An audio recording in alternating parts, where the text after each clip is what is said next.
우리 하나님 말씀 봉독하도록 하겠습니다. 창세기 3장 6절 그리고 레위기 3장 17절 말씀입니다.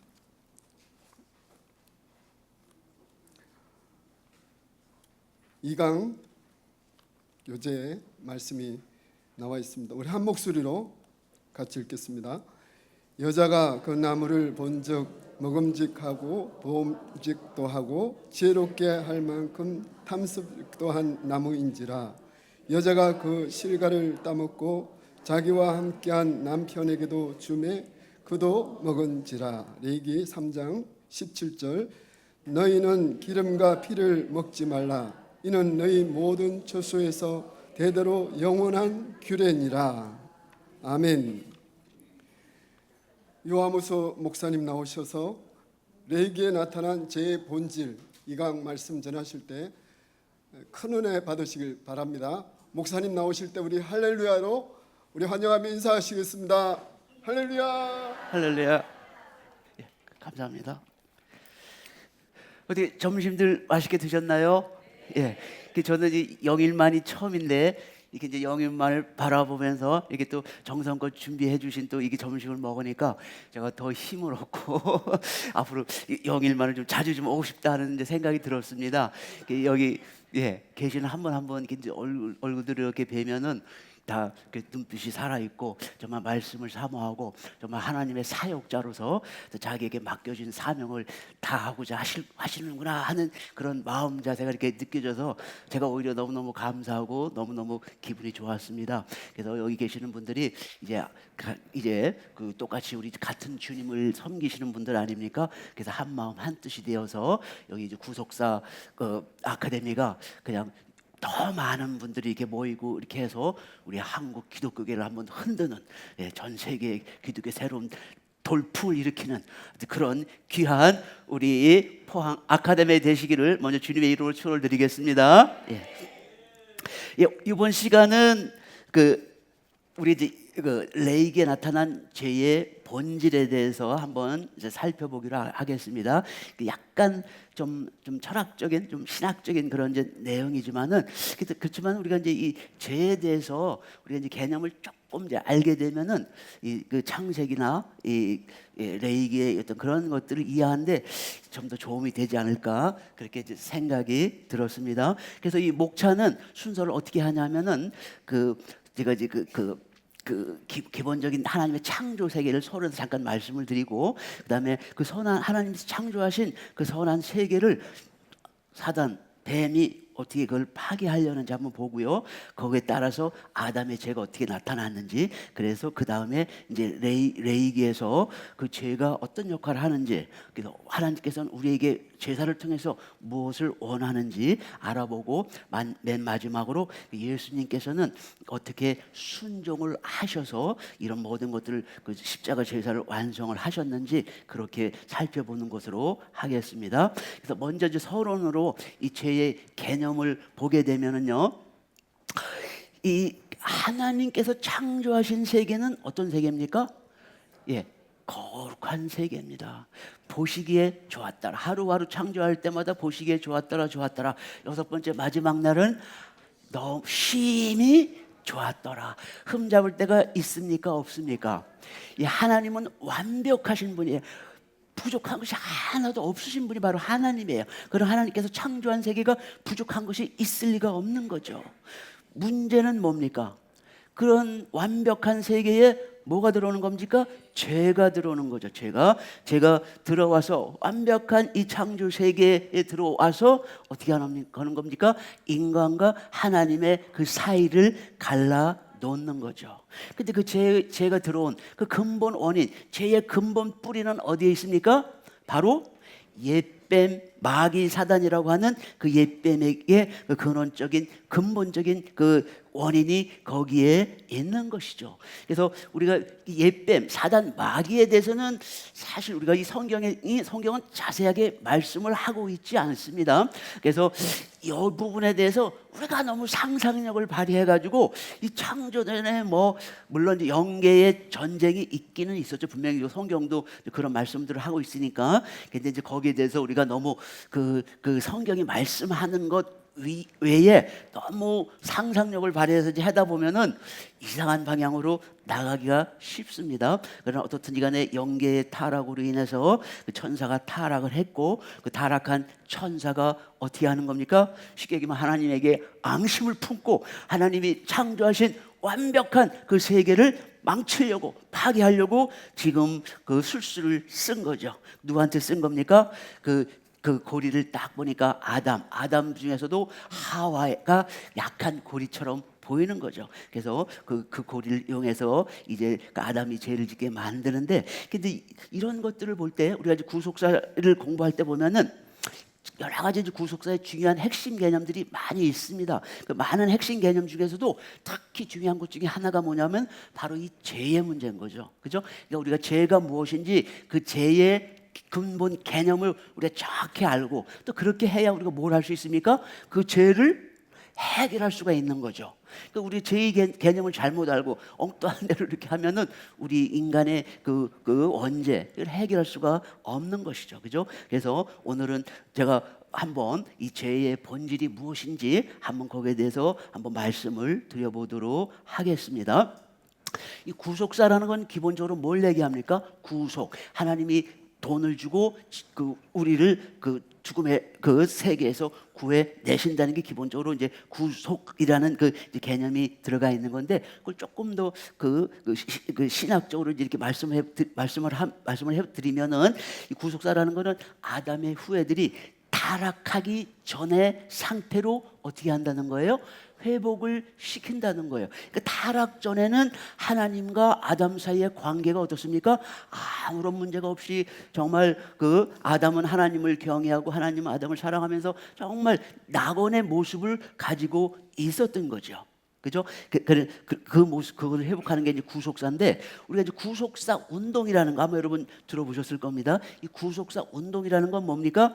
예, 이것도 사실 좀 설명하려면 시간이 많이 걸리는데 제가 핵심만 간단하게 말씀을 드리겠습니다. 이 구속사 운동이라는 거는 2차 세계대전 이후에 일어난 운동입니다. 그러니까 성경을 읽되 어떻게 읽어야 되는지를 설명해 주는 운동이죠. 다시 말씀드리면은 우리는 보통 저 성경 66권, 구약 39권, 신약 27권이라는 건 다 알고 계시지만은 그 성경을 읽을 때 어떻게 읽습니까? 그걸 전부 다 분해해서 읽죠. 그죠? 야, 창세기는 뭐에 관한 거야? 뭐 레위기는 뭐에 관한 거야? 마태복음은 뭐에 관한 거야? 이렇게 분해해서 읽는 게 우리가 여태까지 이제 공부를 해온 방식인 거죠. 그러나 이제 그 방식은 잘못됐다라기보다도 그 방식은 지금 가장 앞서 나가는 아주 뭐라 그럴까요? 최고의 신학 아니면은 어떻게 보면 최후의 신학. 이것보다 더 좋은 신학이 나올 수는 사실 없는 겁니다. 왜 그렇습니까? 이 구속사 운동이라는 거, 그죠? 어떻게 성경을 읽느냐 하면은 성경을 66권으로 보는 게 아니라 한 권으로 보는 거예요. 저자가 한 사람이라. 우리 그거 부정한 사람은 없습니다. 그죠? 우리 기독교 역사가 2000년이 됐지만은 사실 그걸 다 인정을 하면서도 실제로 신학 연구한 걸 쭉 보면은 창세기부터 계시록까지를 한 권으로 읽어서 그것을 주석책을 쓰거나 이런 사람들은 거의 없습니다. 요즘 최근 들어보면 이제 그런 게 나오기 시작을 했거든요. 그래서 이제 그렇게 나올 때까지의 사실 터가 된 것은 이제 분명하지만은, 그러나 앞으로는 우리가 성경을 어떻게 읽어야 되냐면은 창세기부터 계시록까지를 66권이 아니라 이제 한 권으로 이제 읽는 이제 그러한 관점을 우리가 자꾸 키우셔야 되는 거예요. 그래서 이제 한 권으로 읽는다는 거, 다시 말씀 저자가 한 분이라는 것은 무엇을 뜻하는 겁니까? 창세기부터 계시록까지는 일관된 흐름, 일관된 주제가 있다는 걸. 그걸 다르게 말씀을 드리면 바로 하나님의 마음, 하나님의 뜻이 그 속에 담겨 있고, 그것을 찾아내지 못한다면은 우리가 성경을 제대로 하나님이 원하시는 만큼 하나님이 성경을 우리에게 주신 그 만큼을 우리가 제대로 다 읽어내지를 못한다는 거예요. 그죠? 그러니까 우리가 이제 성경을 읽을 때 이런 개념으로 그 구속사 운동이라는 그 개념에 맞춰서 자꾸 여러분이 노력을 하시면 돼요. 우리 그 구속사 시리즈도 바로 이 창세기 이 성경을 이렇게 한 권으로 보려는 그러한 그 관점 속에서 쓰여진 게 바로 이 구속사 시리즈거든요. 그래서 이제 여러분들도 그걸 잘 소화 흡수를 하셔가지고 자꾸 이제 그것들을 이제 개발을 시켜서 정말 이 시대 그러니까 하나님 말씀이 이제 마지막 마무리가 되는 시점이 오지 않았나. 여기 성경 창세기부터 계시록까지에 담겨 있는 하나님 말씀이 이제 다 하나님의 마음이 다 공개가 된다면은 더 이상 우리가 배울 게 있겠습니까? 그것이 끝이겠죠, 그죠? 더 이상 뭘 배울 거예요? 성경이 담긴 하나님 말씀 우리가 다 아는데 더 이상 뭐를 추구할 겁니까? 더 이상 할 게 없는 거예요. 최고의 신학인 거예요. 또 최후의 신학인 거예요. 근데 그만큼 어떻습니까? 쉽겠습니까? 어렵겠습니까? 이제는 양으로 가는 시대가 아닙니다. 앞으로는 어떻게 가야 됩니까? 질로 가는 시대가 온 거예요. 그냥 우리가 이 숫자로만 이게 성경을 뭐 읽었다 이러는 게 아니라 한 글자 한 글자 세밀하게 이렇게 이제 읽으셔야 거기에 담겨 있는 하나님의 마음을 우리가 알아낼 수가 있는 것이죠. 그래서 이 구속사가 아담 타락 전 세계의 회복이라면은 우리가 사실 성경 공부 뭐부터 시작해야 됩니까? 바로 에덴 동산 사건으로부터 시작이 돼야 되는 거예요. 그래서 레위기도 사실 제대로 이해를 하려면은 바로 에덴 동산의 사건을 제대로 이해를 해야 정확하게 우리가 알 수가 있다는 거죠. 자, 그렇다면은 그 하나님께서 이렇게 완벽한 선한 세계, 아름다운 세계를 창조하셨는데 그 목적은 뭡니까? 왜 하나님께서 우리 인간을 하나님의 형상으로 만드셨습니까?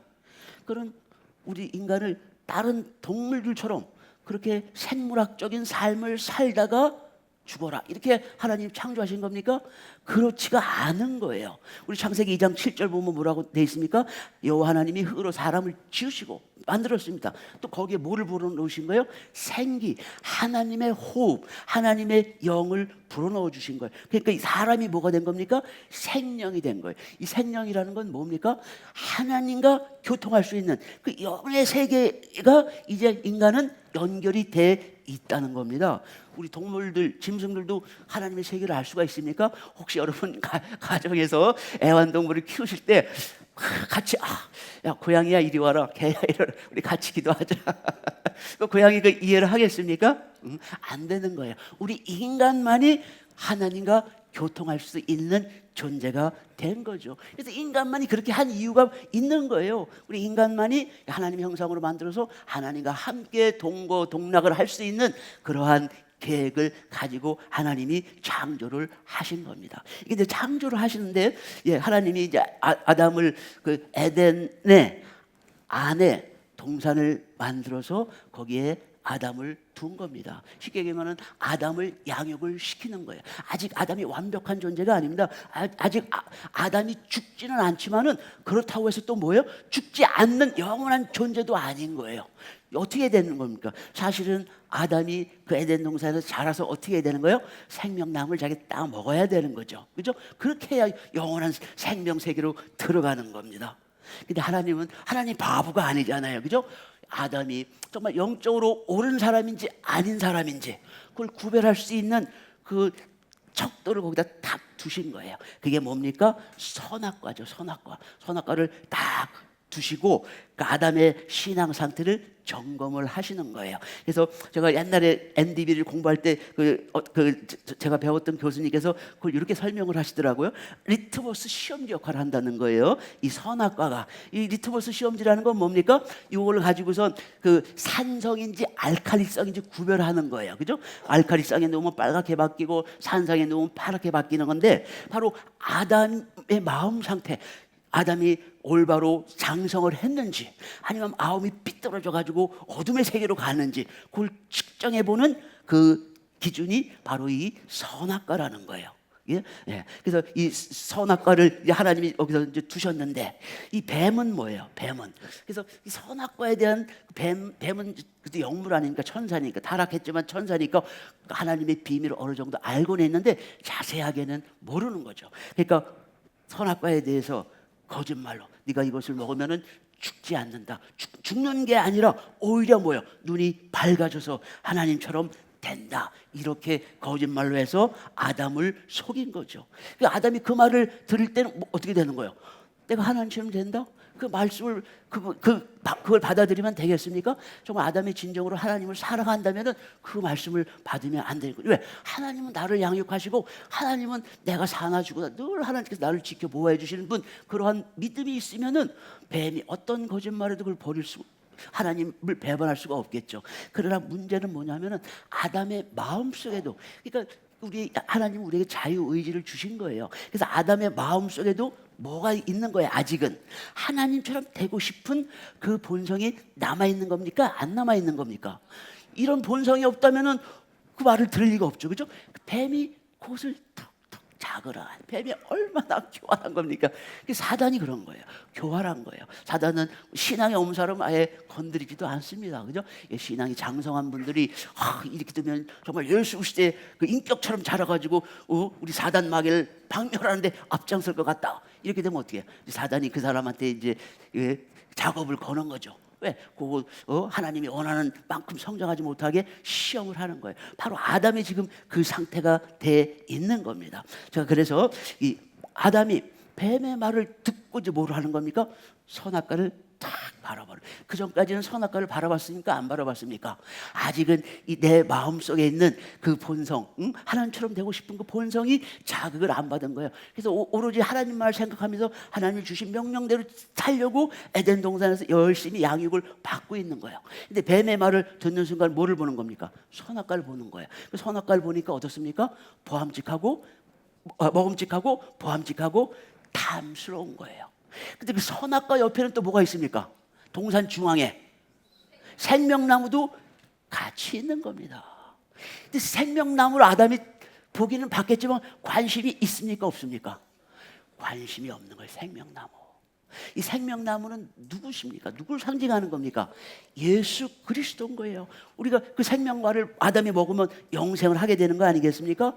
바로 우리가 예수 그리스도의 그 믿음, 예수 그리스도에 대한 믿음, 예수님께서 나의 죄를 위해서 돌아가셨구나 하는 것을 우리가 믿게 되고, 그 예수님의 주신 계명을 우리가 따르게 되면 어떻게 됩니까? 우리도 영생의 그 세계로 들어갈 수 있는 거예요. 근데 그 세계에 관련된 이 생명과는 눈에 들어오지가 않는 겁니다. 하나님이 바보가 아닌 거예요. 이 생명나무가 눈에 들어오게 되려면 어떻게 돼야 되는 겁니까? 이 영적으로 장성해야 되는 거예요. 그러니까 아직 아담이 장성하지 않은 걸 볼 수가 있어요. 왜? 생명나무에는 관심이 없습니다. 근데 생명나무를 걸 수밖에 없어요. 하나님이 바보가 아니죠. 선악과처럼 먹음직, 보암직 탐스러웠으면 뭐예요? 아담이 그냥 그것도 따먹어 버렸을 거예요. 아직 영적으로 자라지가 않았는데. 그럼 문제가 생기겠죠, 그죠?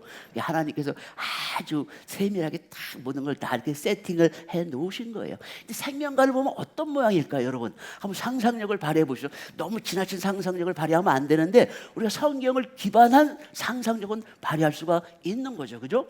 거기 나온 것처럼 이사야서 53장 2절을 보십시오. 예수님 메시아에 대해서 뭐라고 말씀하고 있습니까? 그는 주 앞에서 자라나기를 연한 순 같고 마른 땅에서 나온 줄기 같아서. 그러니까 제대로 먹지 못하고 이렇게 자란 거예요. 마른 땅에서 그 자랄래니 뭐 물이 제대로 공급이 됐겠습니까? 그래서 어떻다는 거예요. 고운 모양도 없다는 거예요. 또 풍채도 없다는 거예요.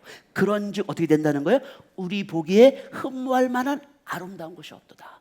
예수님을 보면은, 예수님이 오시는데 예수님 보면은 흠모할 만한 아름다운 것이 없다는 거예요. 그래도 성경이니까 조금 이게 아름답게 그래도 딱 표현을 한 거지, 실제로 이게 무슨 말이 표현을 얘기하는 겁니까? 이게 우리가 53장 3절을 보면 어떻게 되는 거예요? 사람들이 이 메시아가 오는데 보면은 어떻게 된다는 거예요?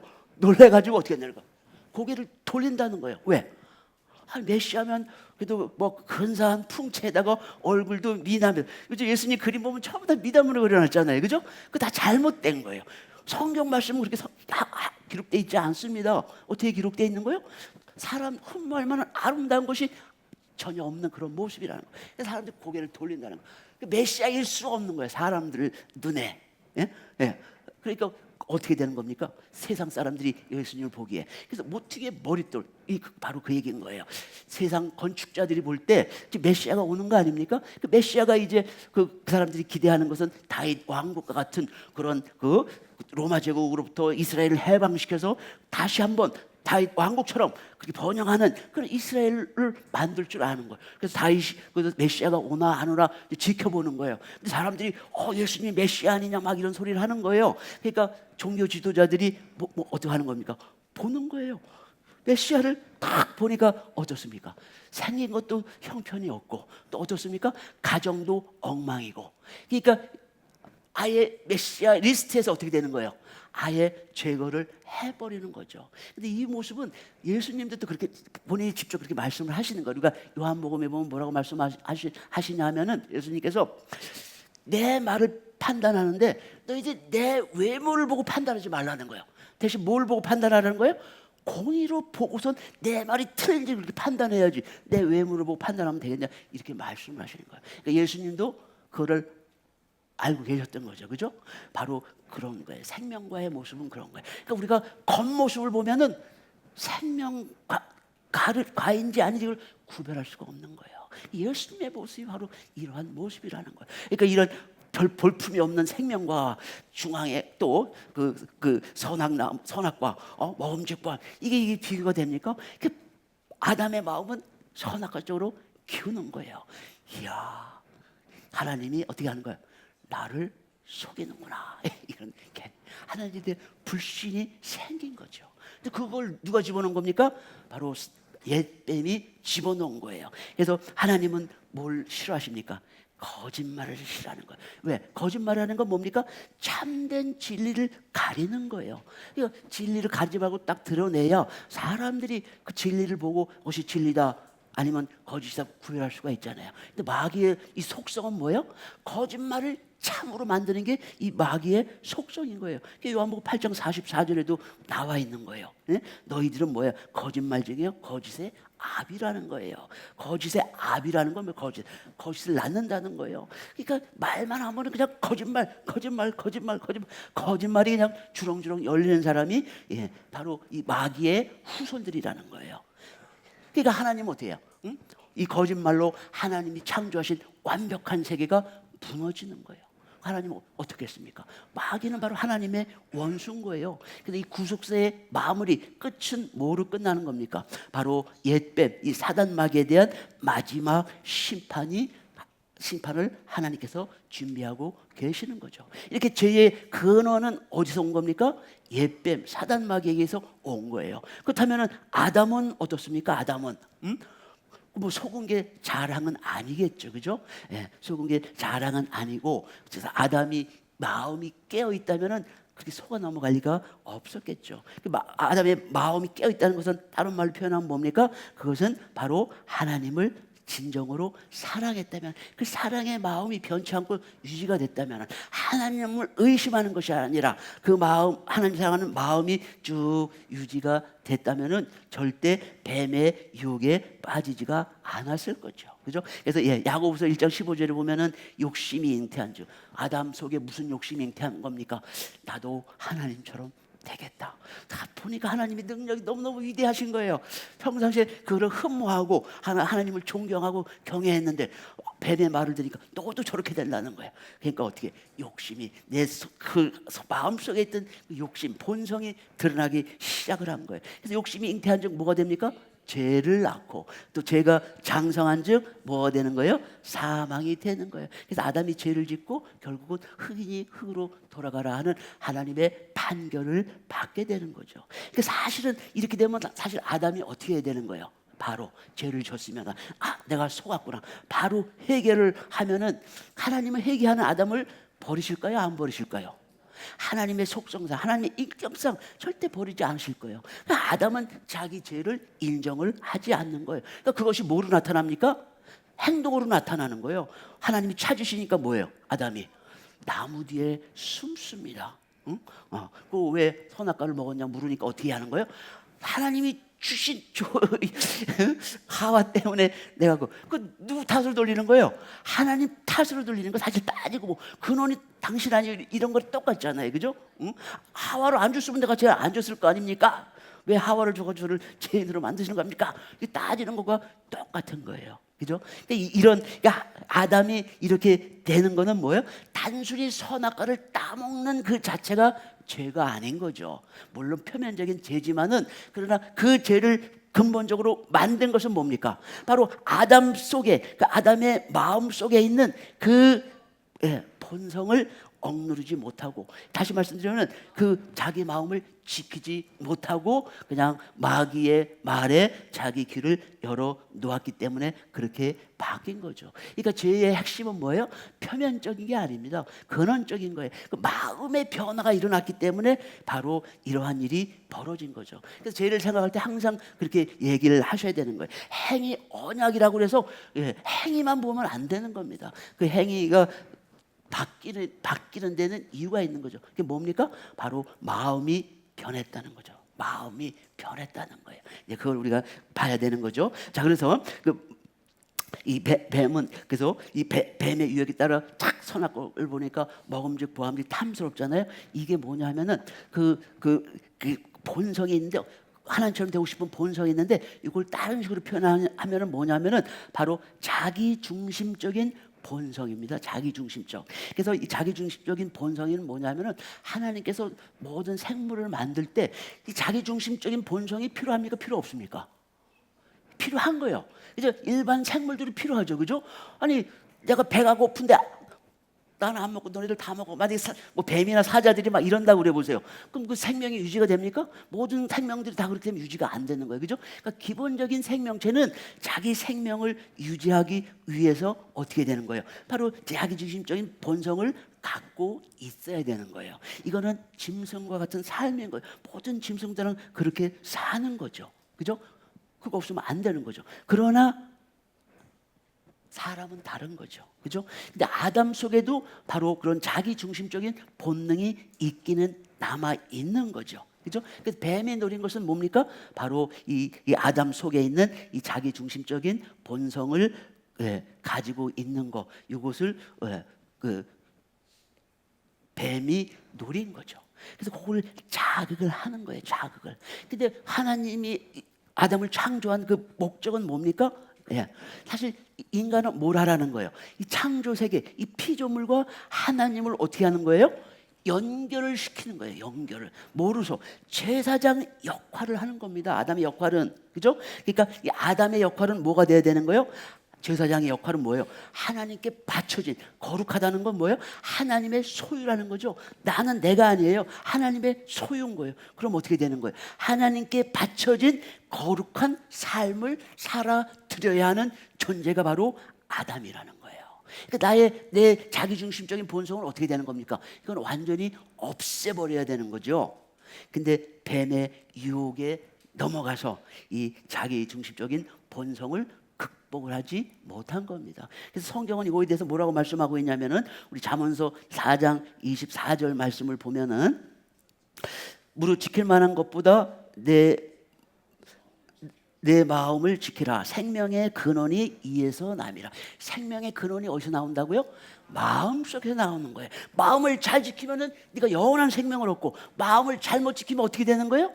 아담처럼 돼버리는 거예요. 뱀의 유혹에 넘어간 아담처럼 되는 거예요. 그러니까 이 마음을 지키는 게 이게 보통 어려운 게 아닌 거예요, 그죠? 성을 지키는 것보다도 더 힘든 게 이 사람의 마음을 지키는 겁니다. 이거 아담의 후예인 우리들이 갖고 있는 영원한 숙제인 거예요. 우리 마음을 지키는 거, 그죠?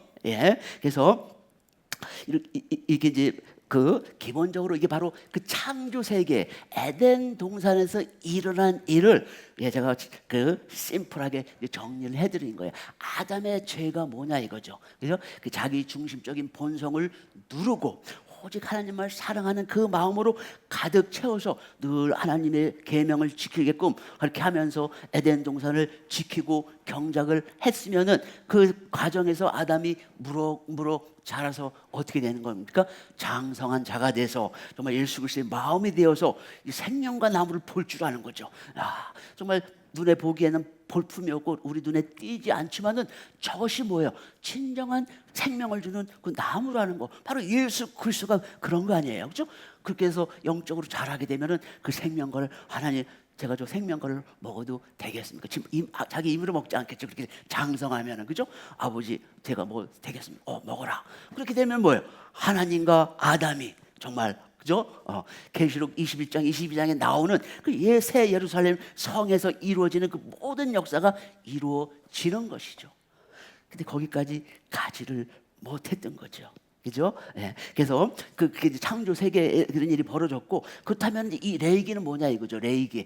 그 레이기 같은 경우 이제 그러면은 아까 제가 말씀드렸던 것처럼 이 구속사 운동이라는 거는 이 창세기부터 계시록까지를 그 하나의 흐름으로 이제 봐야 되는데, 그 레이기를 사실 제대로 이해하려면 어떻게 해야 되는 겁니까?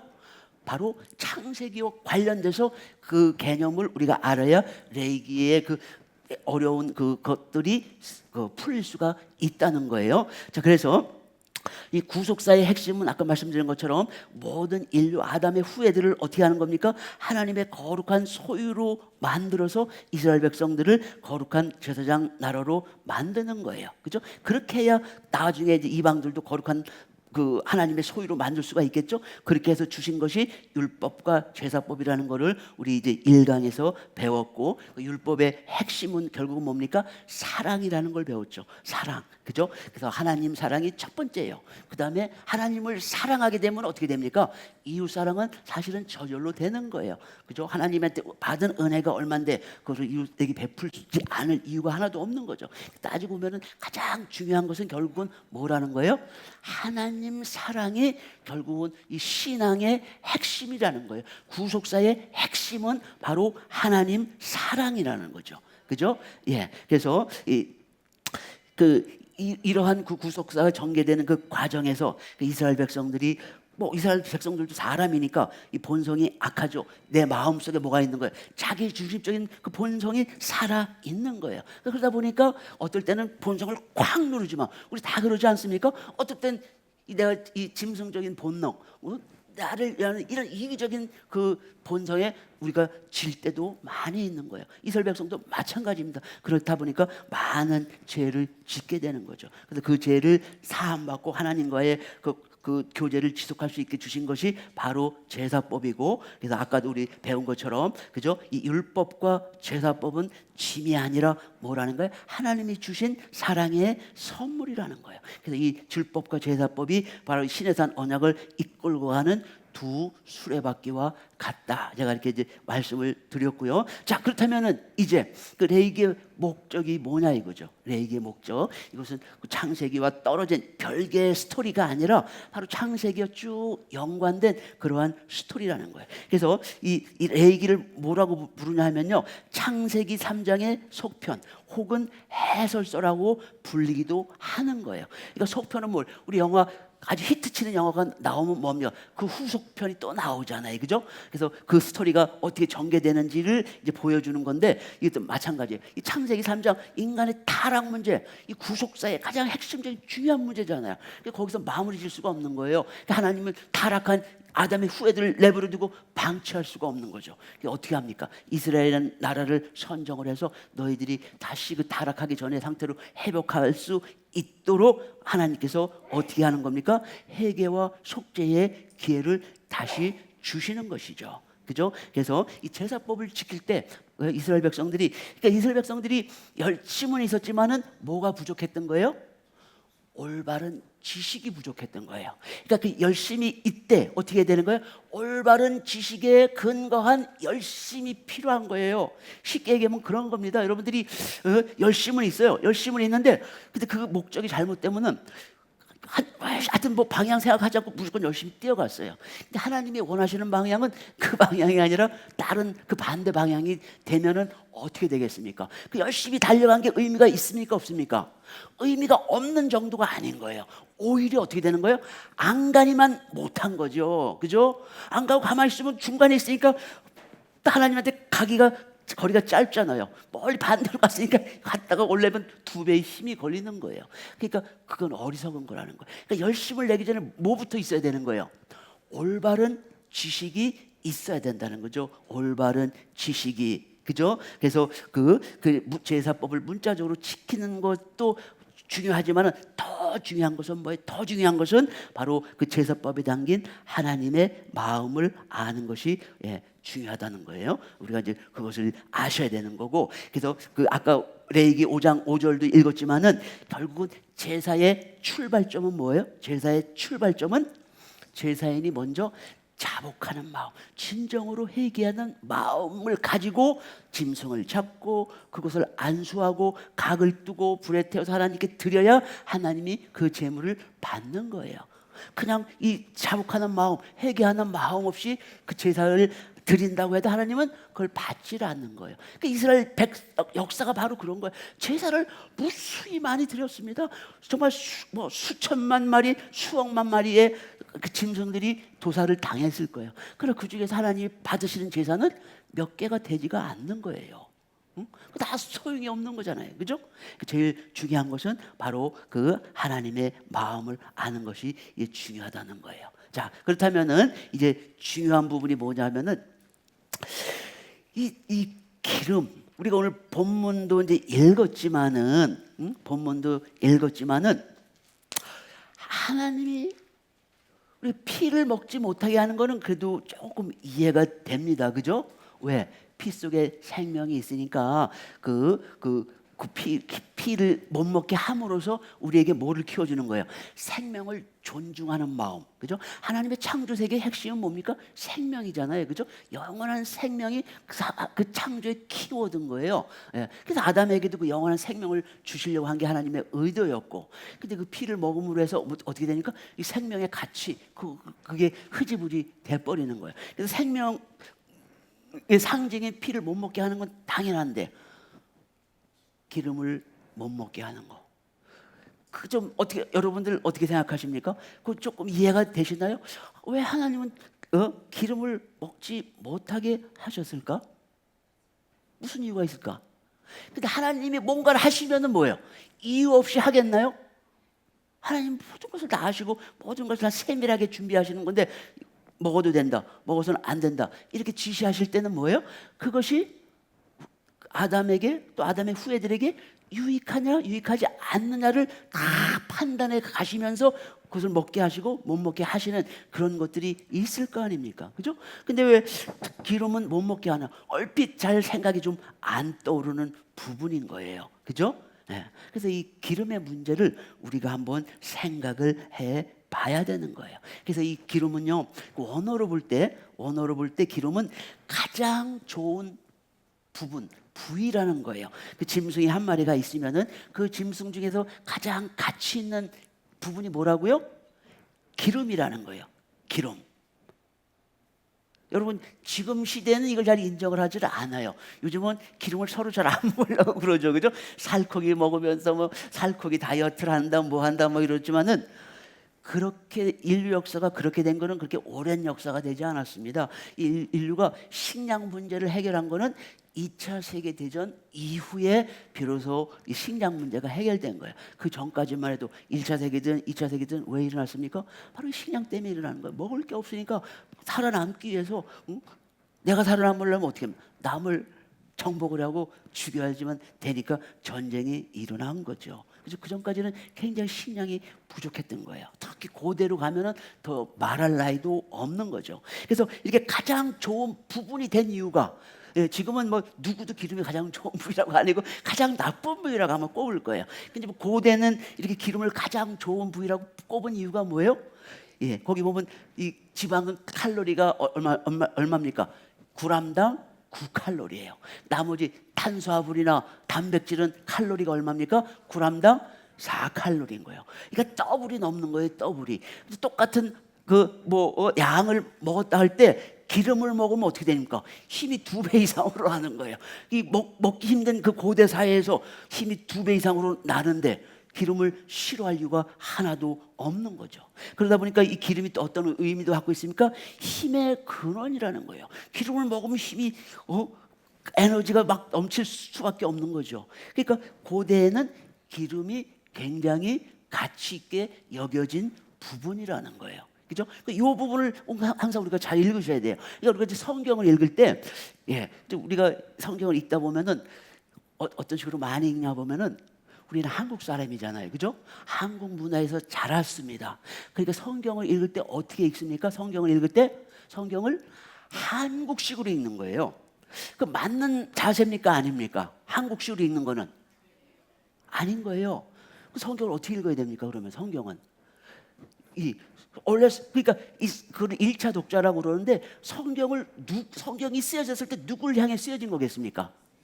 이스라엘 백성을 향해 쓰여진 거예요. 신약은 1세기 당시에 이스라엘 백성들을 향해 쓰여진 거고, 또 모세오경 같은 경우는 BC 1406년 40년 광야생활 끝나고 가나안 땅에 들어가기 전에 이제 모세가 죽기 전에 쓴 것이 바로 이 모세오경이고, 그렇죠? 그러니까 그 쓰여졌을 때의 그 상황 을 그대로 이 모세가 썼을 때 누가 읽을 것인지를 1차적으로 고려하면서 그걸 썼을 거 아니에요. 그 사람들의 언어로 그 사람들의 문화를 가지고 이렇게 썼을 거 아닙니까? 그죠? 그거를 알고 우리가 읽으셔야 되는 거예요. 근데 많은 경우 어떻게 됩니까? 많은 경우 우리 이스라엘 문화를 모르면 어떻게 돼요? 한국식 문화를 가지고 성경을 읽게 되는 거죠. 그럼 성경이 어떻게 됩니까? 오독이 많이 나는 거죠. 잘못 해석하는 경우가 많이 생기는 거죠. 아까 제가 말씀드렸던 그 모퉁이 돌 같은 경우도 그래요. 우리 모퉁이 돌은 한국 사람들은 어떻습니까? 모퉁이는 긍정적인 이미지입니까? 부정적인 이미지입니까? 모퉁이는 한국에서는 절대 이게 긍정적일 수가 없어요. 모퉁이 돌 가치 없는 거예요. 그죠? 우리 한국에서는. 근데 이스라엘도 그럴까요? 이스라엘은 그렇지 않은 거예요. 모퉁이 돌이 건물에 가장 중요한 게 바로 모퉁이 돌인 거예요. 왜 그렇습니까? 왜? 이스라엘 문화를 알아야 되는 거예요. 이스라엘은 집을 질 때 뭐로 집을 짓습니까? 돌로 집을 짓는 거예요. 한국은 집을 지을 때 뭐로 짓습니까? 지금 말고 옛날 조선시대나 막 이럴 때 나무를 하는 거예요. 나무로. 그래서 큰 집을 지으려면 뭐예요? 왕궁을 짓고 그러려면은 기둥이 중요한 거예요. 기둥이 어떻게 돼요? 하여튼 그 크기에 따라서 기둥이 어마어마한 굵기의 기둥이 필요한 거죠. 그러니까 왕궁을 지을 때 건축가들이 어떻게 하는 겁니까? 그 크기에 맞는 나무들을 전국 팔도를 돌아다니면서 체크를 하는 거예요. 충청도에 10개가 있고 충청남도에 20개가 있고 어디에 몇 개, 전부 500개가 필요하다. 그럼 500개가 충족이 될 때까지는 건물을 세울 수가 없는 거예요. 500개가 다 되면은 이제 그것들을 배워갖고 와서 건물을 짓기 시작을 하는 거죠. 그러니까 한국에서는 젊은이들한테 뭐라고 얘기합니까? 너는 자라서 뭐가 되라고 그러는 거예요? 기둥이 되라, 동량이 되라. 이런 우리 기분이 좋잖아요, 젊은 친구들이. 그죠? 근데 이스라엘 사람들한테도 그렇게 얘기하면은 그게 먹힐까요? 이스라엘 사람들은 현대는 다르니까 고대 이스라엘 사람들은 안 먹히는 거예요. 왜? 이스라엘에서는 집을 질 때 뭐로 짓습니까? 돌로 짓는 거예요. 돌로 집을 지으려면은 가장 기초가 되는 그 돌이 뭡니까? 모퉁이 돌인 거예요. 모퉁이 돌, 모퉁이의 머릿돌, 처음 넣는 초석, 모퉁이의 초석, 그게 제일 중요한 거예요. 그게 딱 자리를 딱 잡고 있어야 거기에 맞춰서 돌을 붙여 나가기 시작을 하는 거예요. 그래서 건물이 지어지는 겁니다. 그거를 알아야 모퉁이 돌이 예수님이 모퉁이 돌이 된다는 것이 이게 부정적인 이미지가 아니라 건물의 최고가 된다는 것을 우리가 알 수가 있는 거예요. 그죠? 이런 것과 마찬가지로, 그죠? 이 이스라엘의 문화, 또 그 옛날 고대 사회의 문화, 이런 것들을 알아야 우리가 성경을 정확하게 해석을 하고 번역을 할 수가 있는 것이죠. 그죠? 그래서 사실은 이제 요즘은 여러분 이제 목회하시다 보면은 이제 여러 가지 이제 문제들이 이제 성경을 그 잘못 가르칠 수 있는 거 어떻게 한국식으로 한국인의 눈으로 성경을 해석하다 보면은 잘못될 경우가 이제 있는 거죠. 그러니까 이제는 앞으로 이제 그 양으로만 가르칠 것이 아니라 진로다가 승부를 한다면 또 어떻게 되는 겁니까? 바로 이스라엘의 문화에 대해서도 잘 알아야 성경을 제대로 올바르게 해석을 할 수가 있는 거죠. 그러니까 이 기름 문제도 마찬가지입니다. 기름 문제도 그죠? 현대의 눈으로다가 이 기름을 해석하려고 그러면은 전혀 이해가 안 되는 거죠. 고대 사회가 어땠는지를 알아야만 이 성경에서 이 기름을 갖고 하려는 얘기가 무엇이구나 하는 것을 우리가 알 수가 있는 것이죠. 자, 그래서 이렇게 이제 기름이 이제 중요한 건데 하나님은 어떻게 우리 보고 하라는 겁니까? 이스라엘 백성들 보고 그 기름을 태워서 하나님께 드리라는 거죠. 이렇게 가장 좋은 부분이고 힘의 근원인 기름을 태워서 하나님께 드리면은 그 기름의 냄새가 하나님에게는 어떻게 된다는 거예요? 향기로운 냄새가 된다는 거죠. 향기로운 냄새. 근데 이 부분 우리가 좀 잘 생각을 해보셔야 되는 거예요. 하나님께서는 그 죄인들이 죄를 짓고선 회개하는 마음으로 제물을 드릴 때 그 가장 중요하고 좋은 부분들을 태워서 달라고 그러시면서 그 향기를 좋아서 이 즐긴다. 이거 하나님의 인격에 맞을까요? 안 맞을까요? 그럼 하나님이신가요? 그럼 나쁘게 얘기하면 착취하는 거 아닙니까? 죄인들 그죠? 그러한 하나님이 아니시라는 거예요. 그러니까 이 향기로운 냄새라고 이게 번역이 되어 있지만은 사실 우리가 다시 한번 생각을 해봐야 되는 거예요. 뭘 가지고 언어를 가지고 다시 한번 생각을 해보셔야 되는 거예요. 그래서 언어를 볼 때 이 기름 태우는 냄새는 향기로운 냄새라고 번역이 되어 있지만은 실질적으로 어떻게 한다는 거예요? 하나님의 마음을 부드럽게 해주는 향기라는 거예요. 아니 이 제사는 누가 지내는 겁니까? 의인이 제사를 지냅니까? 누가? 죄인이 제사를 지내는 거예요. 죄인이 죄를 져가지고 그 죄 사함을 받기 위해서 와서 제사를 지내는데 죄가 있는 거죠. 그죠? 근데 그 제사를 지낼 때 정말 그 제물에 마음이 담겨서 진정한 회개하는 마음이 들어가 있어서 이게 진행하는 모든 것을 보니까 이 사람은 정말 회개하는 마음이 있고 이제는 딱 똑같은 이유로 다시 그 죄는 범하지 않겠구나 하나님이 느끼시겠죠. 그렇게 되면 어떻게 되는 거예요? 그 기름을 태우는 그 냄새를 이렇게 맡으면서 그래 너의 죄는 정말 진정으로 사해졌다 이렇게 하나님께서 말씀을 하실 거예요. 근데 그게 없는 죄들은 뭐예요? 자기들은 뭐 양 한 마리 염소 한 마리 바쳐서 됐으면 뭐 제사 끝났지. 난 죄 없어 이렇게 하지만 하나님은 그걸 보고 너 이렇게 하시는 거잖아요. 그죠? 그것과 똑같은 그 향기로운 냄새라는 거는 하나님이 그런 아주 나쁜 취미를 갖고 계시는 분이 아니라 그 죄를 미워하는 그 하나님의 마음이 그 제사인의 진정한 마음이 담겨 있을 때 어떻게 한다는 겁니까?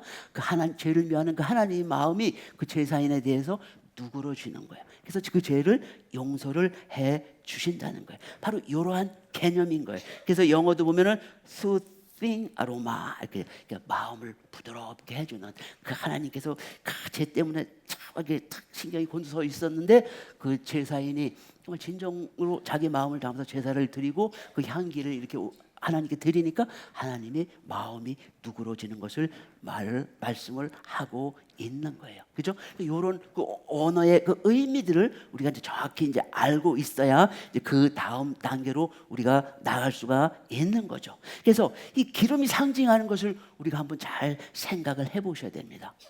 근데 기름을 이렇게 이제 보면은 여기서 보면은 이제 우리가 이제 레위기를 읽는데 내기가 쉽고 재미있다 이렇게 읽는 분들은 한 분도 없어요. 저도 마찬가지였죠. 저도 이 구속사 시리즈 12권 이 제사법이 나오기 전까지는 진짜 내기를 읽으려고 많이 노력을 하고 했지만은 제대로 정말 집중해서 읽은 적이 몇 번 되지가 않는 거예요. 왜? 비슷비슷하고 뭐가 뭔지 모르고 이 복잡한 거예요. 그죠?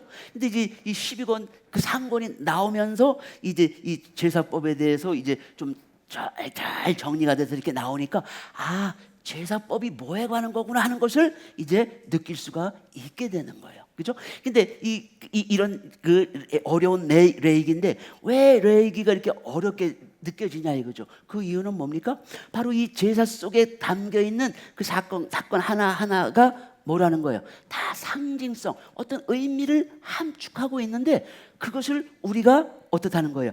알 수 없기 때문에 그 의미가 연결이 안 되니까 하다 결국은 중간에 포기하고 많은 일이 벌어지는 거죠. 그래서 거기 성경이 한 구절 약간 참고로 적어놨지만 아까도 이제 말씀드린 것처럼 이 피와 관련된 거죠. 그죠? 우리 피에 대해서는 이제 이 성경이 레위기 11장 11절에서 분명하게 설명을 하고 있으니까 이 피의 상징성에 대해서는 누구도 의심을 하지 않는 거예요. 그죠? 아, 그러니까 피를 못 먹겠구나. 이렇게 딱 하는데 그런데 다른 것들은 그러지가 않은 거죠. 이게 이제 상징성이 우리 이제 이 12권 상권을 보면은 그 상징성에 대해서 이제 풀어놓은 것이 몇 군데가 이제 있는 거죠. 그죠? 그 중에 하나가 바로 흠 없는 재물이 무엇인지에 대해서 왜 흠 없는 재물을 드려야 되냐 이거죠. 그러니까 흠 없는 재물은 그냥 객관적인 그것만 보면 안 되고 그 재물에 담긴 뭐예요? 그 제사인의 마음을 봐야 되는 거예요. 자기한테 가장 좋은 것을 하나님께 드리라는 거죠. 그죠? 예. 하나님이 나쁜 취미 때문에 그런 게 아니에요. 그렇게 해야 뭐예요? 다시는 죄를 짓지 않기 때문에. 안수 같은 것도 거기 상징적인 의미가 들어있는 거 아닙니까? 그죠? 동일시의 원칙이라고 그러죠. 동일시하는 거예요. 재물과 제사인을 동일시해서 이제 더 이상 자기가 아끼는 자기가 정말 애지중지 키웠던 그 가축이 죽는 것을 보면서 이제 더 이상 내가 죄를 지으면 안 되겠구나 하는 그 마음을 표시하는 그런 상징성이 있는 거죠. 그래서 이 기름도 마찬가지예요. 그래서 기름을 이해하는데 중요한 것은 뭐냐? 하나님이 기름을 너희들은 먹지 말고 하나님께 드리라 이렇게 했으니까 그냥 무조건 그냥 드리기만 하면 되는 게 아니죠. 중요한 것은 뭐예요? 바로 그 기름을 금하신 하나님의 마음, 하나님의 뜻을 알고 기름을 드려야 그 의미가 비로소 완성이 되는 거죠. 그죠? 예, 오늘 이제 머릿속에 이제 생각을 하면서 자 그렇다면은 이 기름이 상징하는 것이 뭐냐 이거죠. 기름이 상징하는 것은 피가 생명을 상징하듯이 이 기름은 뭘 상징합니까? 바로 자기 중심적인 본성을 상징하는 거예요. 모든 생명체는 뭡니까? 그냥 한 번 먹고 그걸 끝나는 게 아니에요. 동물들이 뭘 가능하면 많이 먹으려고 하죠. 그죠? 그 이유는 뭡니까? 먹고 남은 것을 어떻게 하는 거예요? 잉여 에너지는 어떻게 합니까? 기름 형태로 우리 몸속에 저장을 하는 거예요. 이게 기본적인 그 동물의 삶이 이렇게 돼 있는 거죠. 우리 인간도 마찬가지예요. 그죠? 고대 사회는 식량이 굉장히 부족한 사회였기 때문에 이 기름을 획득하고자 하는 그 갈망이 상당히 컸던 겁니다. 그 기름에 대한 수요가 굉장히 많았던 거예요. 그러니까 이 기름에 대한 우리의 그 갈망은 어디에도 이 반영이 되어 있습니까? 미의 기준, 아름다움도 뭐예요? 여러분 아름다움이라는 게 뭡니까? 이게 객관적인 겁니까? 주관적인 겁니까? 굉장히 주관적인 거예요. 그죠? 여기 계신 분도 미에 대해 판단을 다 다를 뿐만 아니라 이 시대를 통해서도 그 미의 기준이 막 바뀌는 거예요. 그죠? 그 옛날에는 그죠? 제가 거기 보름달 같은 얼굴이다 이렇게 써놨는데, 예, 여기 보면은 보이죠?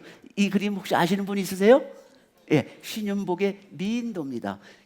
그러니까 신윤복이 살았을 당시에 자기가 상상하는 최고의 미인을 그린 거. 신윤복 굉장히 유명한 분이잖아요, 그죠? 그분이 그린 거예요. 이 현대 눈으로 볼 때 미인이니까 아니니까 물론 사람보다 다르긴 하겠지만은 보편적으로 볼 때 현대인들이 아름답다 하는 그 기준은 아닌 것 같아요, 그죠? 그렇지만 조선 시대나 이때를 생각해 보면은 이게 이 모습이 최고의 미인의 모습이었던 거예요. 그러니까 조선 시대는 어떤 시대입니까? 이 식량이 풍부한 시대가 아닌 거예요, 그죠? 이 얼굴이 이렇게 보름달 같다는 건 뭘 얘기하는 겁니까? 부족함이 없이, 그죠? 여유 있게 먹고 싶은 만큼 마음껏 먹을 수 있는 그 환경에 있다는 거예요. 그러다 보니까 얼굴에 이렇게 약간 이제 살이 올라가지고 이렇게 보름달 같은 그런 모습을 갖고 있다는 거예요. 그러니까 사람들이 뭐예요? 나도 저렇게 되고 싶다는 소망이 여기에 담겨 있는 거죠. 현대에도 이렇게 요거 비슷한 나라가 있죠. 어디가 있습니까? 북한이 그렇습니다. 북한이 그 북한의 미인의 기준이 우리 남한하고 완전히 다른 거예요. 북한의 미인은 어떻습니까? 약간 이런 느낌이 많이 드는 거예요. 그죠? 바로 이러한 것이라는 거예요. 이것이 이거 바로 그 기름에 대한 그 생각들이 이렇게 차이가 있는 거예요. 그래서 근데 그렇다면은 사회는 이런데 우리 성경, 하나님 말씀인 성경에는 이 기름에 대해서 어떻게 기록이 되어 있냐 이거죠. 어떻게 기록이 되어 있는 것 같습니까? 예, 여기 나오는 것처럼 뭐예요? 기름에 대해서 긍정적인 표현을 찾아보기 힘들어요. 대부분 뭡니까? 부정적인 표현이 압도적으로 많이 있는 거예요.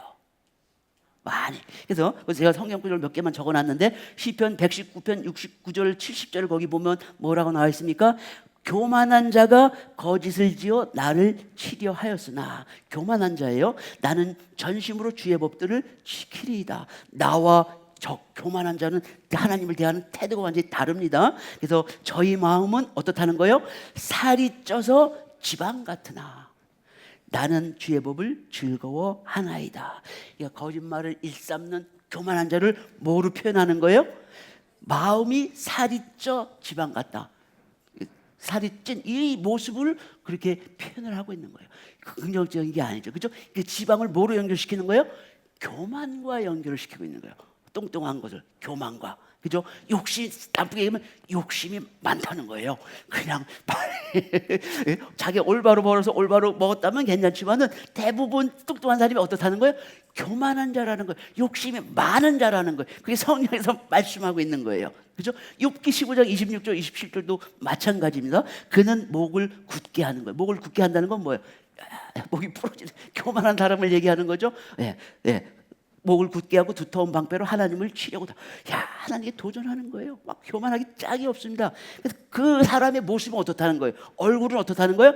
얼굴이 살이 찌고 어디 갔어요? 이게 살이 찌고 또 허리에는 기름이 이렇게 베들레헴이 그냥 든든하게 붙어 있는 이런 사람을 말하고 있는 거예요. 그러니까 교만하고 욕심이 많은 사람을 전부 다 이런 식으로 표현을 하고 있는 거예요. 그러니까 성경은 이 기름을 어떻게 보고 있습니까? 긍정적으로, 부정적으로?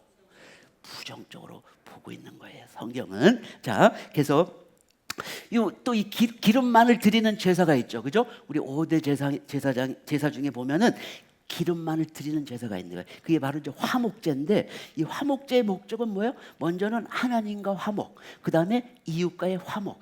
어떻게 화목하라는 거예요? 그 제물을 드릴 때 하나님께서 뭐예요? 그 제물의 기름만큼은 어떻게, 너희들 먹지 말라고 금하셨으니까 그 기름을 갖고 어떻게 하는 거예요? 불에 태워서 하나님께 드리라는 거예요. 그리고 나머지 가지고 닭가슴살과 그 오른쪽 뒷다리는 어떻게 해요? 제사장에게 주고, 나머지를 가지고 뭐예요? 다시 제사인에게 줍니다. 제사인에게 주면서 기한 내에 먹어라는 그 날짜를 딱 정해주는 거예요. 하루 혹은 이틀. 왜 정해주겠습니까? 그걸 자기 혼자 자기 가족만 다 먹을 수가 없는 거예요. 뭘 하라는 거예요? 이웃 사람들을 불러가지고 평상시에 은혜를 입은 도움을 받은 그 사람들을 불러가지고 함께 뭐 하라는 거예요? 잔치를 벌리라는 거예요. 그래서 이 사실 화목제가 뭐라고도 불리냐면은 잔치 제사라고도 불리는 겁니다. 근데 이렇게 화목하게 할 때 하나님과 화목, 이웃과의 화목을 하는데 가장 걸림돌이 되는 게 뭡니까?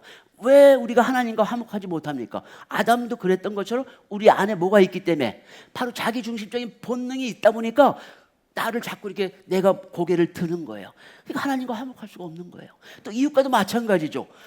자기 중심적 본능이 있으니까 이웃을 잘 인정을 하지 않고 내가 너보다 나으니 하여튼 이런 식의 신경질 비슷한 이런 것들이 벌어지는데, 진정으로 이웃과 화목할 수가 있겠습니까? 안 되는 거예요. 그러니까 하나님께서 어떻게 하는 겁니까?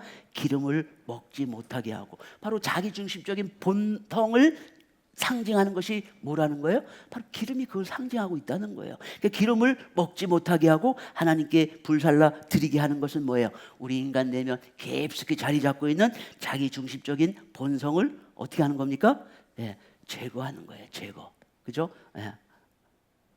그게 바로 이 기름을 먹지 못하게 하는 하나님의 이유가 바로 거기에 있는 것이죠. 그래서 우리가 조금 더 이제 읽어보면은, 자, 그렇다면 구체적으로 한번 성경 구절을 갖고 한번 그걸 확인해 보면은요, 이 기름의 상징성, 그죠? 이 기름이 갖고 있는 자기 중심적인 본성을 상징하는 그 성경 구조를 한번 보면은요, 레위기 3장이 잘 나타나 있습니다. 레위기 3장은 뭐에 관한 거냐면은 화목제에 관한 그 제사법이 기록이 되어 있는 거예요. 그래서 거기에 보면은 3번이나 반복해서 내장, 콩팥, 간에 붙은 기름을 강조하고 있는 거예요. 이 기름을 어떻게 하라는 거예요? 태워서 하나님께 드리라는 거예요.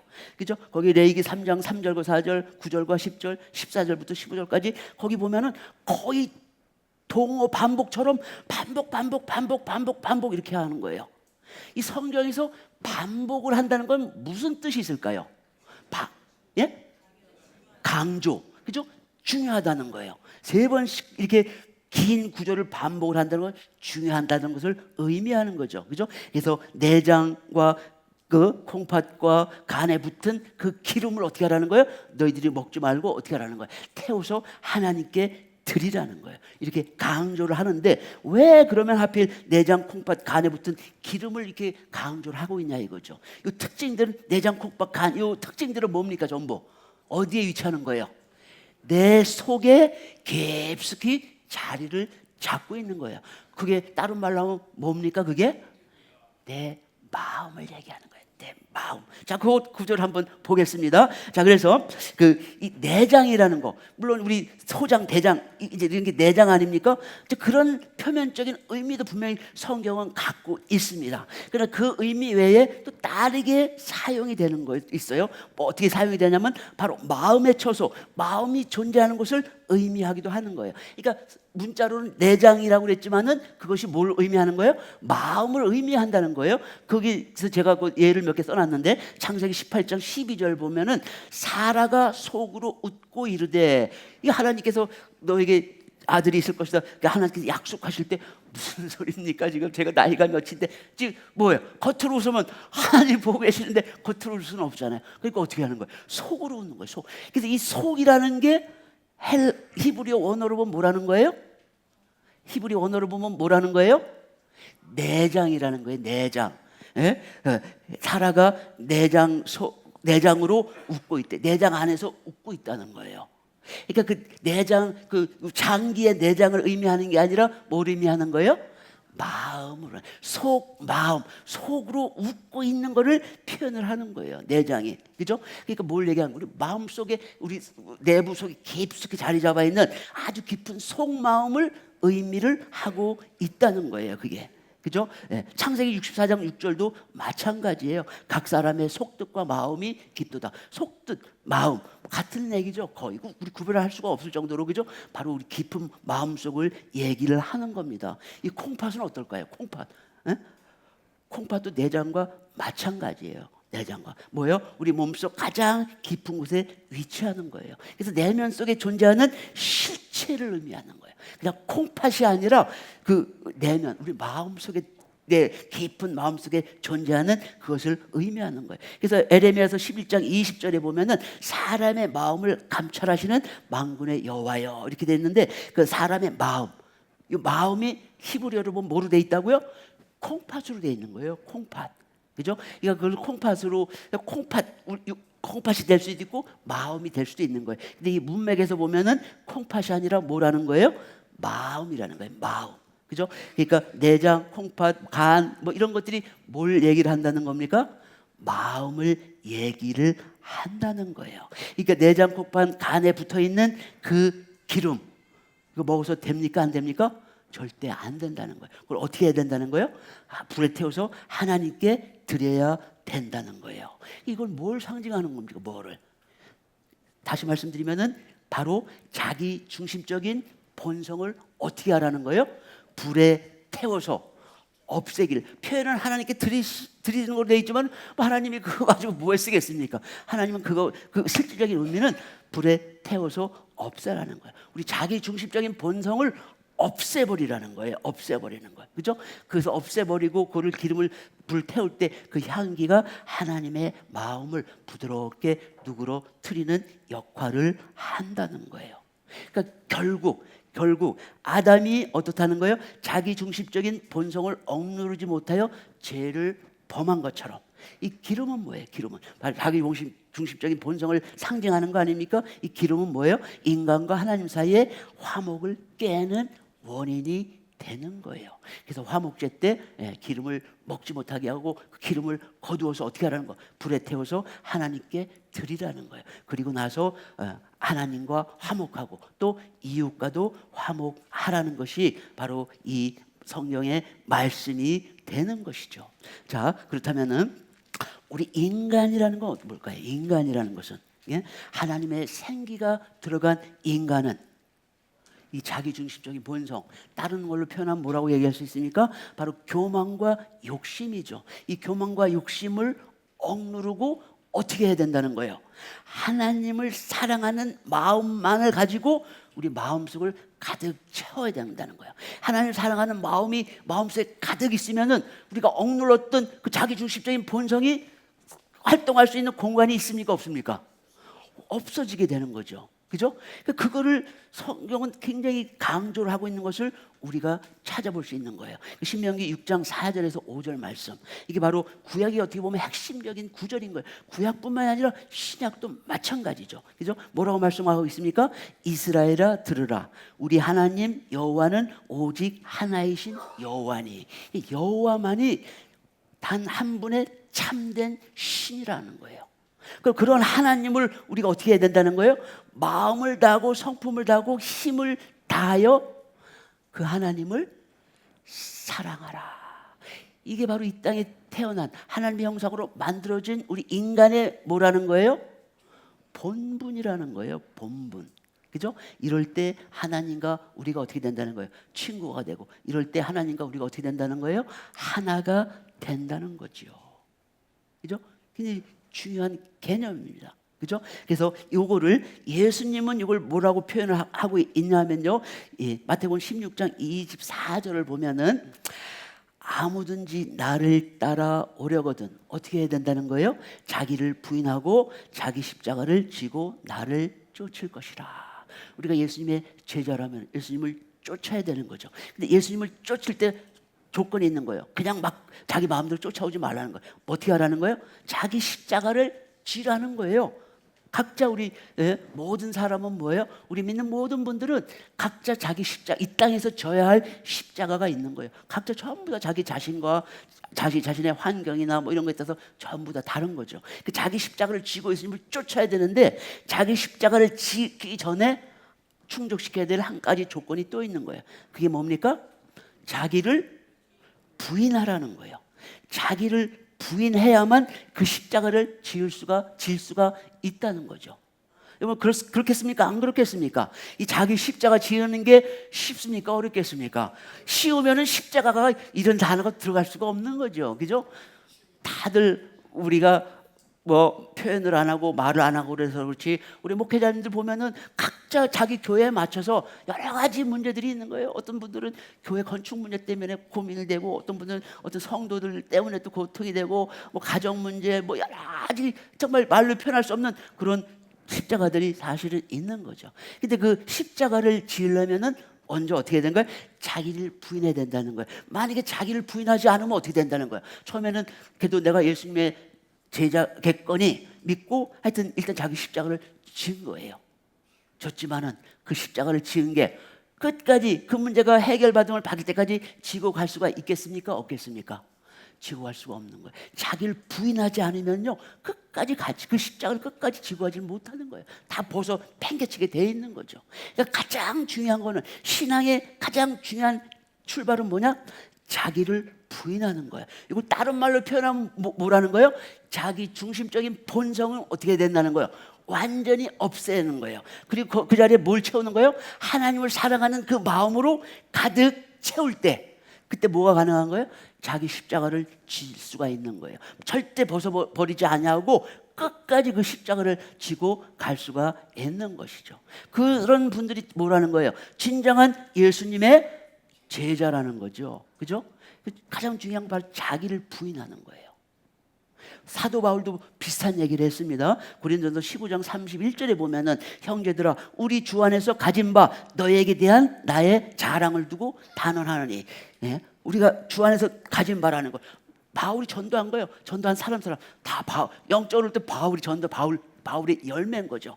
그러니까 얼마나 바울도 그 한 분 한 분에 대해서 가치 있게, 그러니까 아주 그 감사하게 생각을 하겠습니까? 그러니까 그분들한테 바울이 하는 마음이에요. 다들 나의 자랑거리예요. 내가 자랑을 두고 단언한다는 건 뭐야? 이건 절대 틀리지 않은 절대 참된 말이라는 거를 얘기를 하고 있는 거죠. 뭐라고 얘기하고 있습니까? 나는 날마다 죽노라. 나는 이거 뭐 자기 목숨을 끊는 걸 얘기하는 게 아니죠. 뭐 목숨이 뭐 몇백 개라고 날마다 목숨을 끊겠습니까? 그건 말이 안 되는 거죠. 상징성을 갖고 얘기하는 거예요. 날마다 죽는다는 건 뭐예요? 나의 이 자기중심적인 본성을 항상 어떻게 한다는 거예요? 눌러서 죽이고 한다는 거예요. 그렇게 하기는 했지만 그러나 바울도 항상 이것 때문에 고민을 하는 거예요. 통자라, 너무 마음만 원이로 돼 뭐예요? 육신이 따라가지를 못하는 게 우리의 모습인 거예요. 그죠? 그게 참 어쩔 수는 없지만은 그러나 우리가 이런 것이 있다고 하면은 뭐예요? 우리가 극복할 수가 있을 거 아니에요, 그죠? 문제를 파악하면은 거기에 맞는 해답을 찾아낼 수가 있잖아요, 그죠? 그러니까 죄의 본질은 결국 뭐라는 거예요? 바로 자기 중심적인 본성이 죄의 그 본질이라는 거예요. 그거를 눌러야 된다는 거예요. 그걸 누를 방법은 뭡니까? 하나님을 사랑하는 거예요. 하나님을 사랑하되 대충 사랑하면 되겠습니까? 대충 사랑하고 오늘 사랑하다가 내일은 또 미워하고 하나님을 떠났다가 다시 왔다 갔다 이런 사람은 안 된다는 거예요. 그죠? 하나님을 어떻게? 생명을 다해서, 나의 생명을 다해서 하나님을 사랑할 때 나의 자기 중심적인 본성을 완벽하게 누를 수가 있다는 거예요. 예. 자, 그래서 이게 사실은 자기 중심적인 본성을 누르는 게 쉽지가 않죠. 이스라엘 사람들은 성공했습니까? 실패했습니까? 실패한 거예요. 성공을 했다면은 예수님이 사실 오실 필요도 없죠. 그죠? 예, 성공을 했으면 그렇게 되겠죠. 실패를 한 거예요. 그러니까 이스라엘 백성 스스로 자기 중심적인 본성을 누르지를 못하는 거예요. 예수님께서 오셔서 대신 제사를 통해서 그 자기 중심적인 본성을 통제하지 못하는 인간들을 위해서 정말 겟세마네 동산에서 눈물의 기도를 하신 것이 바로 예수 그리스도인 거죠. 그죠? 그래서 예수님이 하신 그 십자가 제사는 뭘 얘기하는 겁니까? 하나님을 사랑하고 하나님 계명에 순종하는 제사의 모범. 다시 말씀드리면은 완전한 제사의 모습을 보여 주신 것입니다. 사실 이것을 이스라엘 백성들이 해야 되는 거예요. 이스라엘 백성들이 못하니까 예수님께서 오셔서 대신 해 주신 것이죠. 요한복음 15장 10절에 뭐라고 되어 있습니까? 내가 아버지 계명을 지켜 그의 사랑 안에 거하는 것 같이. 예수님께서 아버지께서 하시는 그 계명을 그대로 지킨다는 건 뭐예요? 바로 내가 지키니까 하나님께서 나를 사랑한다는 거예요. 그것이 똑같다는 거예요. 뭐예요? 너희도 제자들도 똑같다는 거예요. 내 계명을 지키면은 어떻게 한다는 거예요? 예수님 사랑 안에 거할 수가 있다는 거죠. 예수님의 사랑 안에 거한다는 것은 예수님의 친구가 되는 것이고, 그죠? 예수님께서 완벽한 제사를 지내시로 말미암아 이제 우리는 뭐 합니까? 이제 하나님과 더 이상 뭐 다른 거 필요 없이 바로 늘 하나님과 동행하는 그러한 삶을 살 수가 있게 되는 거죠. 그래서 겟세마네 동산에서 예수님께 하신 그 기도는 뭐예요? 바로 인성을 지으신 바로 예수님 아닙니까? 그냥 예수님이 그냥 하는 것이 이거 하나님이시니까 다 알아서 하시겠지 이렇게 생각하시면 안 돼요. 예수님은 우리 인간하고 우리 똑같은 거예요. 성정이 똑같은 거예요. 시장하고 춥고 배고프고 하는 똑같은 고통을 당하시는 거예요. 근데 예수님은 그걸 다 뭐로 이기시는 거예요? 믿음으로 다 그것을 이기시는 거예요. 근데 우리도 사실 그렇게 해야 되는데 우리는 그렇게 안 되죠. 그죠? 그래서 인성을 그래서 그 인성을 지닌 예수님께서 바로 이 자기 중심적인 본성을 이기고 어떻게 하는 거예요? 생명을 다하여 하나님을 사랑하는 그 마음을 보여주시는 거예요. 그죠? 그래서 완전한 십자가 제사를 원하시는 하나님의 뜻에 따라 그 십자가를 누가 원하시는 거예요? 아버지 하나님께서 원하시는 거예요. 그러니까 아들 된 예수님께서 어떻게 하시는 거예요? 그것에 순종을 하는 거예요. 그래서 예수님은 사실 우리가 해야 되는 것을 우리 대신 땀방울이 핏방울이 되도록 기도를 하신 것이 바로 예수님의 모습이라는 거예요. 그래서 예수님께서 어떻게 하시는 겁니까? 겟세마네 동산의 기도를 그 복음서는 그것이 정확하게 묘사는 안 돼 있지만은 우리가 히브리서 5장 7절을 읽어보면은 그때 예수님이 어떠한 기도를 하셨는지가 나와 있죠. 그는 육체에 계실 때 자기를 죽음에서 능히 구원하실 이에게 어떻게 한 것입니까? 심한 통곡과 눈물로. 예수님께서 겟세마네 기도를 하실 때 심한 통곡과 눈물로 기도를 하셨다는 거예요. 뭐를 위해서? 간구와 소원을 올려. 그래서 간구와 소원이 이루어지기를 바라면서 통곡과 눈물을 흘리셨다는 거예요. 그 간구와 소원은 뭡니까?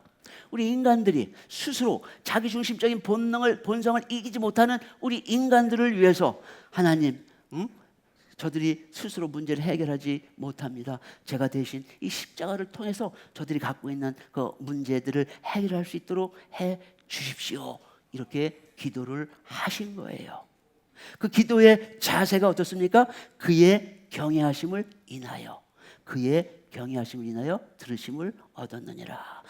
그러니까 그는 누굴 얘기합니까? 예수님께서 어떻게 하는 거예요? 하나님을 경외하신다는 거예요. 이 경외라는 뜻은 뭡니까? 경외, 두려움을 얘기하는 거예요. 두려움을.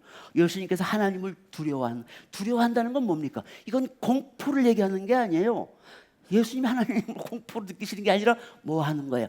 그 하나님의 권능, 하나님의 사랑, 하나님의 인격 도저히 따라갈 수 없으니까 어떻게 되는 거예요? 경외할 수밖에, 두려워할 수밖에 없는 거예요. 이와 똑같은 표현이 어디에 나와 있습니까? 아브라함에게 나와 있는 거예요. 아브라함이 이삭을 바칠 때 하나님께서 뭐라고 말씀하셨습니까? 이제야 내가 나를 경외하는 줄을 아노라. 내 씨가 천하 만민에게 어떻게 한다는 거예요? 천하 만민에게 구원을 전파할 것이다. 이제 비로소 그 아브라함 언약의 핵심이 여기에서 나오는 거죠. 아브라함의 언약에는 뭐가 있습니까? 세 가지 중요한 요점이 있어요. 첫 번째는 뭐예요? 후손의 약속. 두 번째는 뭐가 있습니까? 땅의 약속이 있는 거예요. 세 번째는 뭡니까? 복의 근원이 되는 그 세 가지 그 축복이 거기에 담겨 있는 거죠. 그죠?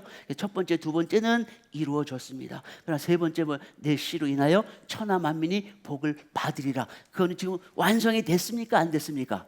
지금도 이루어지고 있는 거예요. 그죠? 네, 내 씨로 인하여, 예수 그리스도로 인하여 그 복음이 지금 어떻게 되는 거예요? 이방으로 전파되고 천하 만민에게 전파되고 있는 거예요. 그래서 어디까지 온 겁니까? 우리에게까지도 오고 있는 거예요. 그래서 우리도 지금 뭐 하고 있는 겁니까? 바로 그 천하 만민의 이 복을 받는 그것에 우리가 혜택을 받고 있는 거예요. 그래서 우리가 그것을 우리만 받을 것이 아니라 어떻게 해야 되는 거예요? 이제 다른 받지 못하는 그 사람에게도 복음을 전할 책임이 우리에게도 있는 것이죠. 그죠? 이게 바로 경외하는 마음이에요. 그 경외하는 마음이 예수님이 하나님을 경외하는 그 마음이 어떻게 됐다는 거예요? 하나님의 마음을 움직였다는 거예요.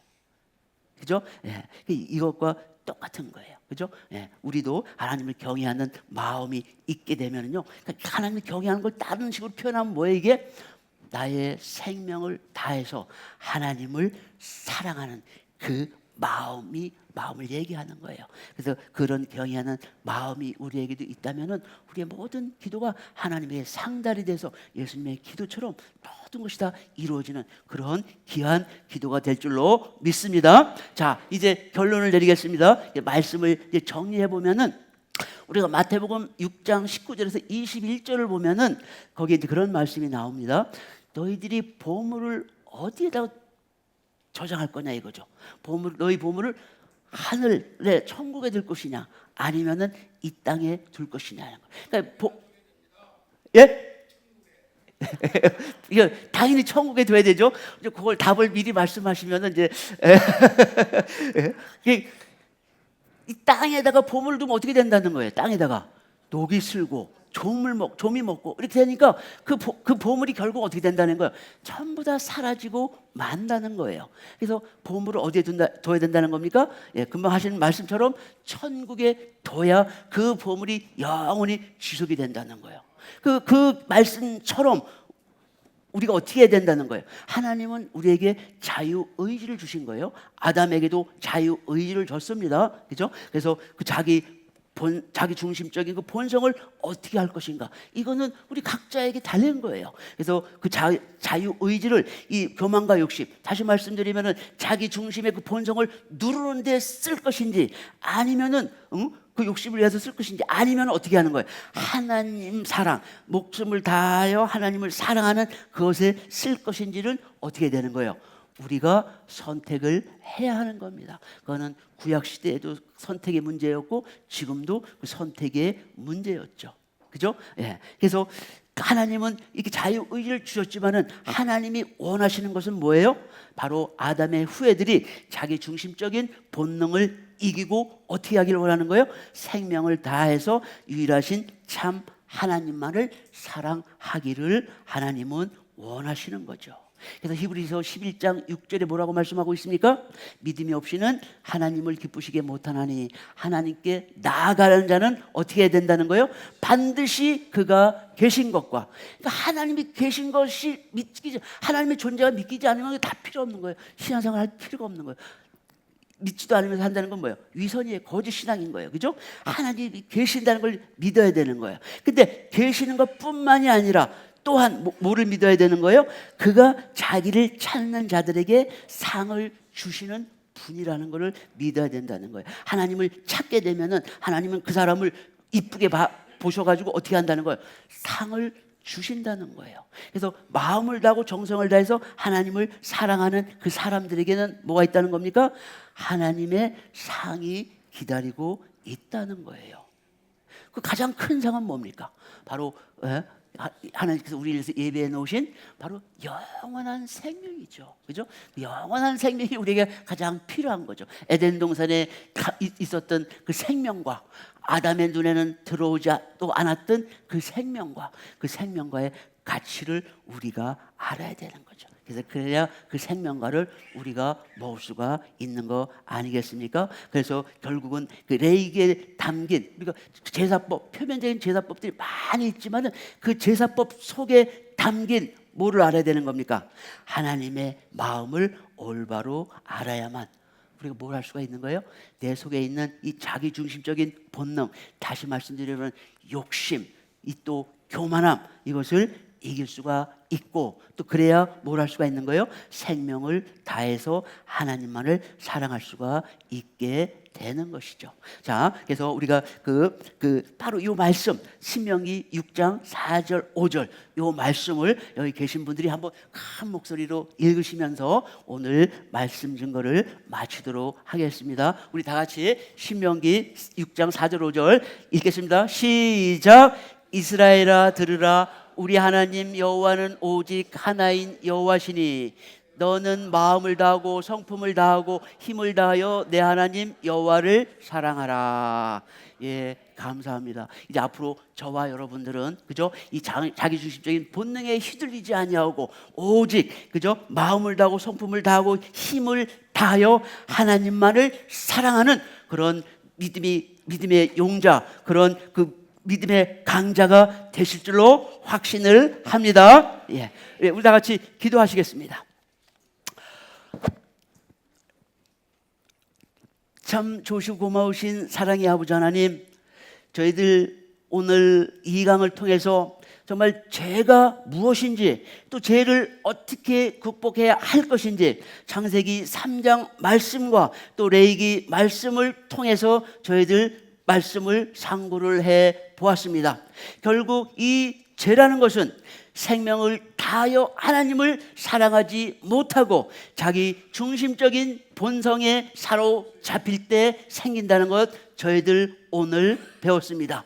이제 혹시라도 우리들 마음속에 교만과 욕심이 조금이라도 남아 있다면은 이 시간 당장 우리 아버지 하나님께서 모두 불태워 주시고 우리 마음을 비워서 우리의 모든 마음을 하나님께 드리도록 하여 주시고, 그리하여 오로지 하나님만을 경외하고 하나님만을 사랑하는 그런 마음을 갖도록 역사하여 주시옵소서. 그리하여 하나님의 친구가 되고 또 하나님과 하나가 되는 저희들 다 될 수 있도록 인도하여 주시옵소서. 예수 그리스도 이름 높이 받들어 감사하며 기도드렸사옵나이다. 아멘.